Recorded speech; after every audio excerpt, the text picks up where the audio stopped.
Pig, good morning. How are you, man? I'm doing good. How y'all doing? Doing good. Thank you for joining us, man. I know this is a tough morning. Take me through the last, 48 hours of your life. How did you end up in the decision to put your name into the portal this morning?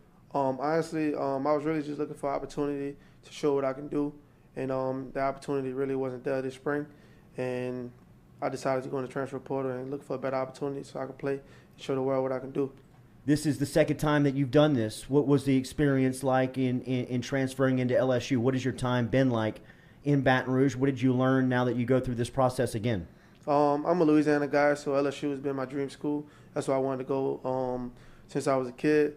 And Tyrann Mathieu, my favorite player, so that's what I want to be like. And I just wanted to be like the experience and see how it was to put on for Louisiana because I'm a Louisiana guy, and that's what I like to do.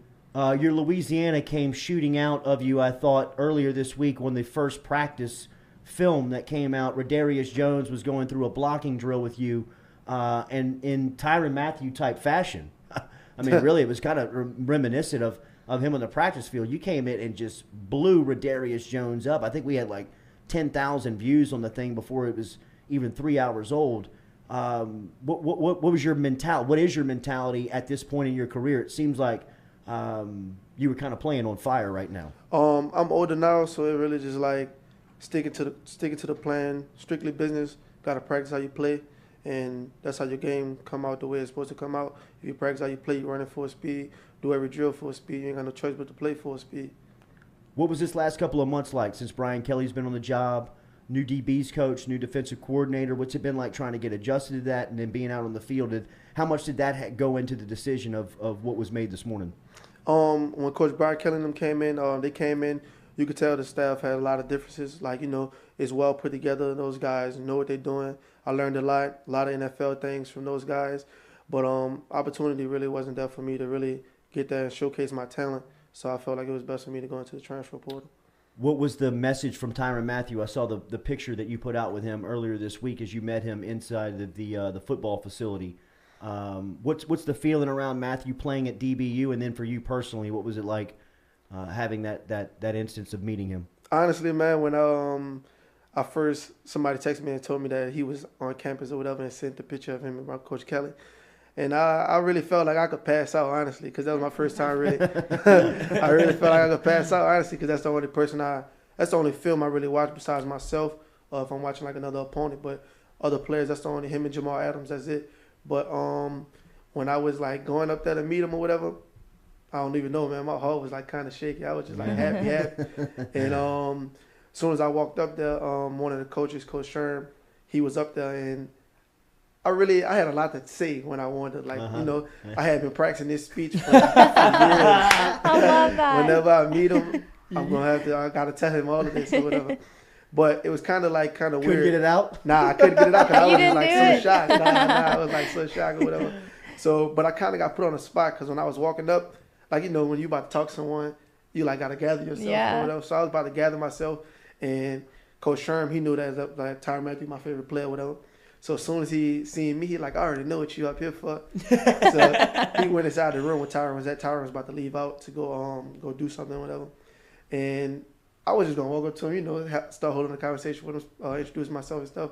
But before I could do that, Sherm already went in there and told him, somebody want to meet you. So I was like, dang, I can't even gather my thoughts. I know my boy told you I have a crush on you, but right, that's what I'm saying. Like, hey, like, man, this dude really, like, he the GOAT. Yeah. So I just shook his hand, introduced myself.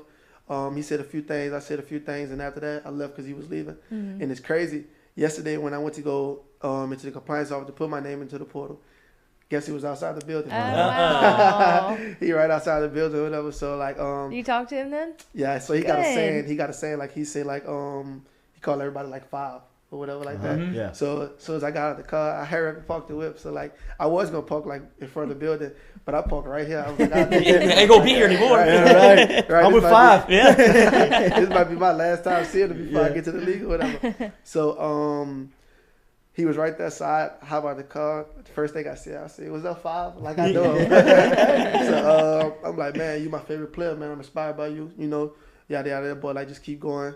And then I shook his hand, and he got in the limo truck and left. Yeah. And I just like, man, that felt good. Yeah, like my last day here, I get to see my favorite player again. I know. Yeah, That's man. awesome. You follow that sign. Yeah, Yes, yes, sir, sir. man.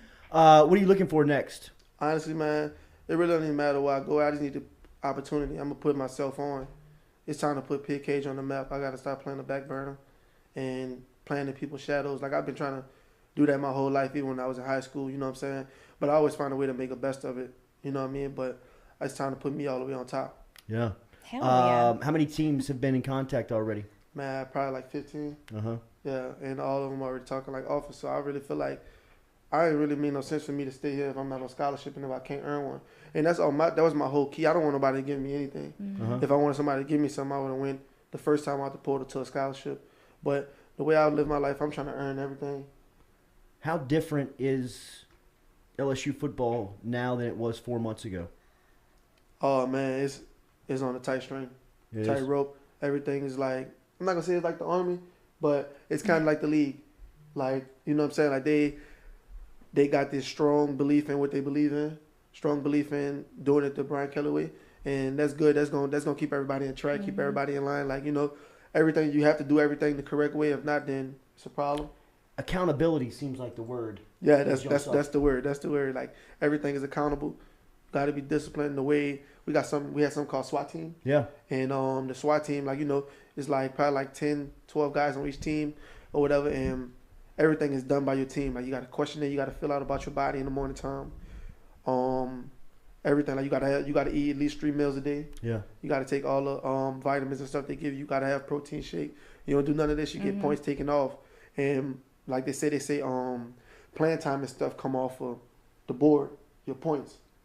Your reps and all that come off the board and the points. So if your points and your board not up, you could be the best player on the team. Yeah. You're not gonna play because they feel like you're not accountable. They feel like they can't rely on you. I thought Jack Besh had a beautiful way of describing it, and it was like you said, you have the 10 or 12 teams, and then there's a captain of every team. Every team, I believe Besh was a captain of a team, and they said, "What's the motivation?" And he said, "Not to finish 10th."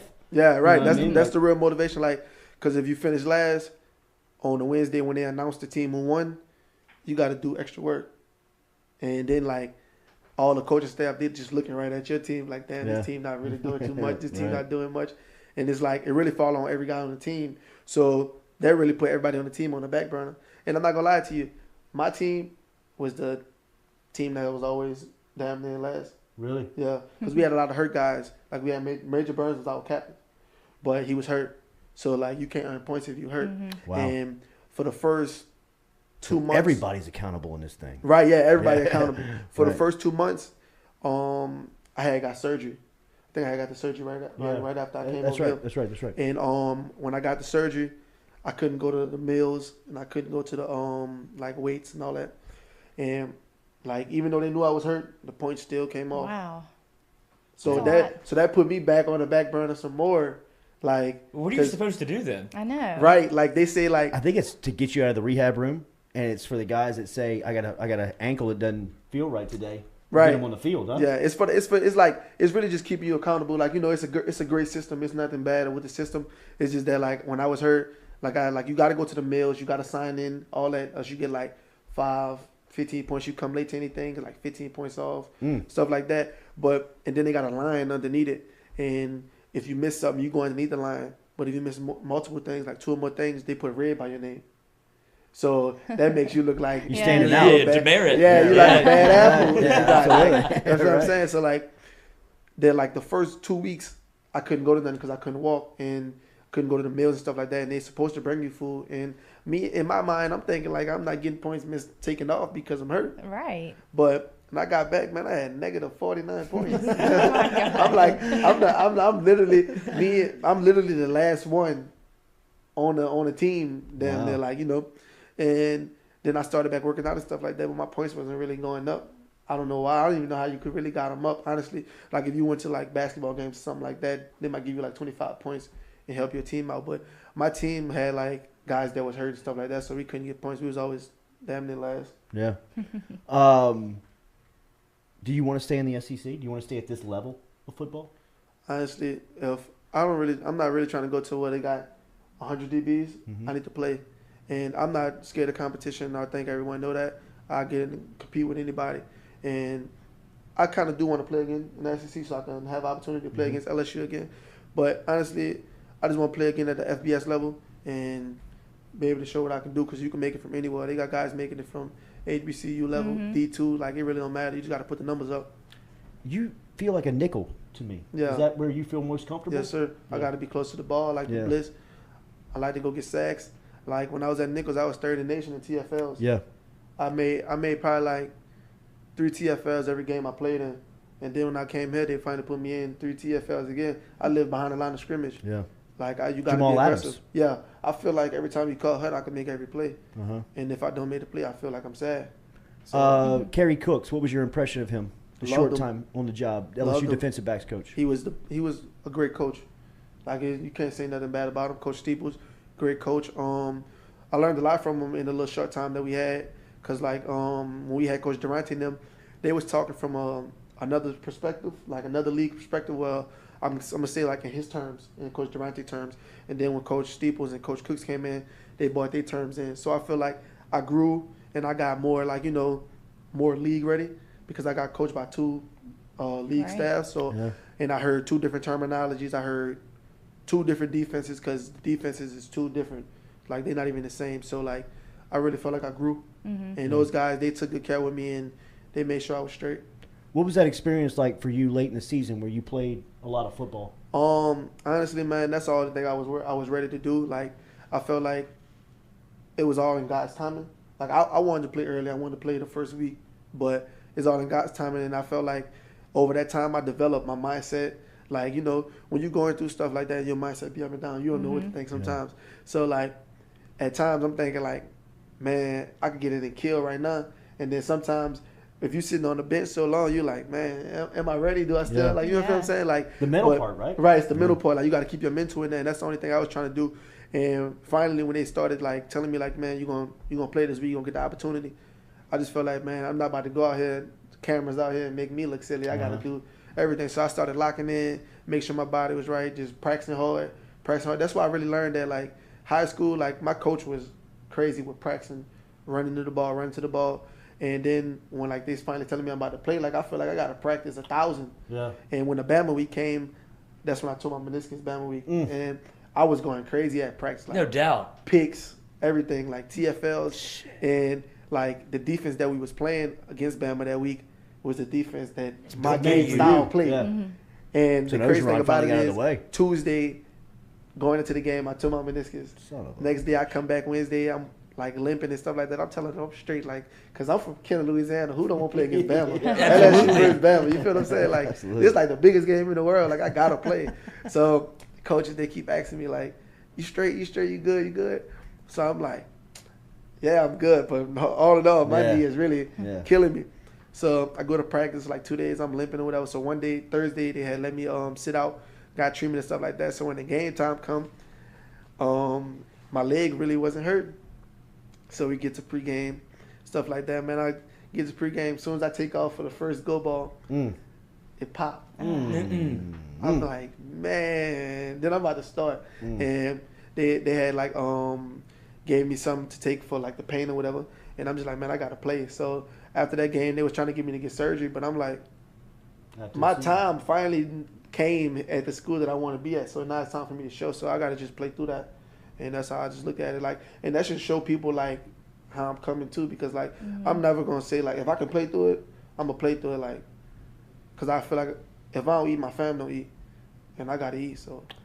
You're easy to pull for, bro. Yeah. We were pulling for you. Hate the fact that it did not work out at LSU. Would have loved to seen you in the purple and gold for 3 more years. But whoever picks you up gets a good human being first and then a dog of a football player. Yes, sir. I can feel your motivation. I can feel your drive right now. I feel like you are on the cusp. You're about to get it. So go get it, man. Yes, sir. I appreciate it. Yep. Thank you for stopping by this morning. Yes, sir. Pig Cage in the studio with us.